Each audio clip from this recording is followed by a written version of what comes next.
Shalom, sahabat yang baik hati, salam sehat selalu bagi kita semuanya. Marilah kita bersatu di dalam doa.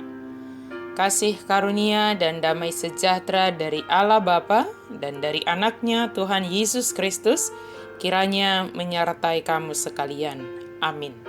Firman Tuhan bagi kita pada hari Minggu ini dari Yehezkiel 45 ayat 9 sampai 17. Marilah kita membaca secara lengkap di tempat kita masing-masing. Saya baca ayat 9 saja. Beginilah firman Tuhan Allah. Cukuplah itu, hai raja-raja Israel, jauhkanlah kekerasan dan aniaya, tetapi lakukanlah keadilan dan kebenaran. Hentikanlah kekerasanmu yang mengusir umatku dari tanah miliknya. Demikianlah firman Tuhan Allah. Lakukanlah keadilan dan kebenaran. Orang yang beribadah kepada Allah adalah mereka yang juga mewujudkan keadilan dan kebenaran terjadi di sekelilingnya. Arti nama Yehezkiel dalam bahasa Ibrani adalah Allah menguatkan. Nabi Yehezkiel bernubuat sebelum pembuangan dan ikut terbuang ke Babel bersama Raja Yoyakin. Dia tetap setia menyampaikan nubuatan bahkan ketika di pembuangan. Firman Tuhan ini terutama ditujukan kepada para pemimpin yang ikut terbuang ke Babel supaya mereka lebih memperhatikan keadilan dan kebenaran walaupun mereka dalam kondisi terbuang. Yehezkiel meminta walau mereka dalam pembuangan dan setelah kembali ke Yerusalem, raja atau pemimpin harus menjadi teladan dalam memelihara keadilan dan kebenaran di tengah masyarakat.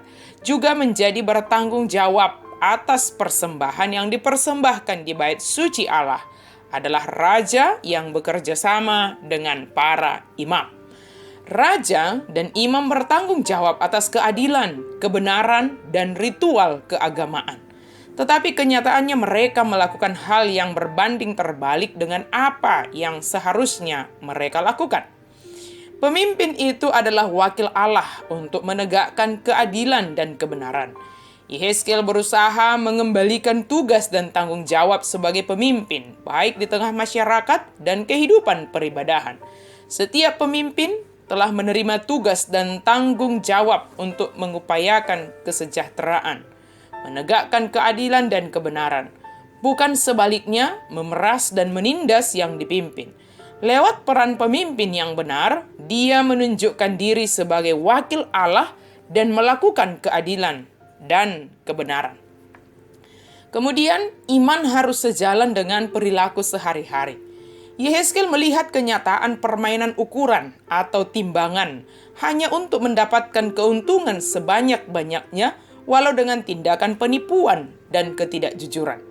Ukuran ini sering diserongkan dan harga dipermainkan hanya untuk keuntungan diri sendiri. Semua ini terjadi dalam kehidupan sehari-hari maupun dalam kehidupan peribadahan.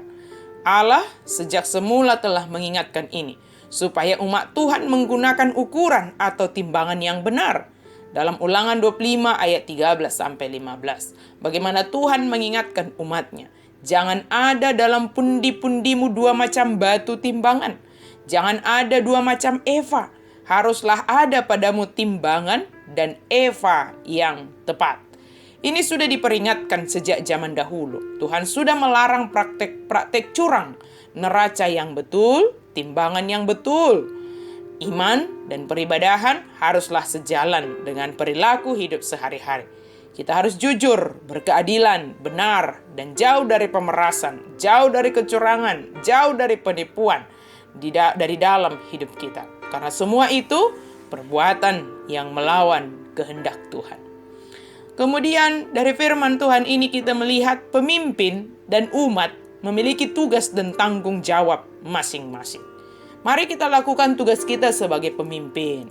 Mari kita lakukan tugas kita sebagai umat atau sebagai masyarakat. Sebagai masyarakat, kita memberikan apa yang patutnya kita berikan kepada pemimpin. Misalnya pajak, berikanlah.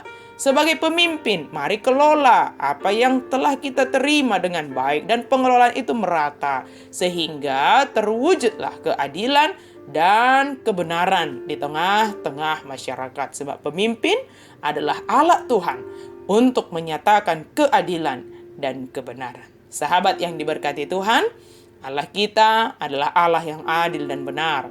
Maka kita juga harus menjadi alat Tuhan untuk mendatangkan keadilan dan kebenaran. Mari kita mulai dari diri kita sendiri sesuai dengan tugas panggilan kita masing-masing. Amin. Mari kita berdoa. Terima kasih Tuhan untuk firman-Mu. Mampukan kami Tuhan di dalam menjalani kehidupan kami, sehingga segala yang kami kerjakan itu menjadi alat Tuhan untuk menyatakan keadilan dan kebenaran-Mu di tengah-tengah dunia ini. Di dalam nama Yesus Kristus kami berdoa dan bersyukur. Amin.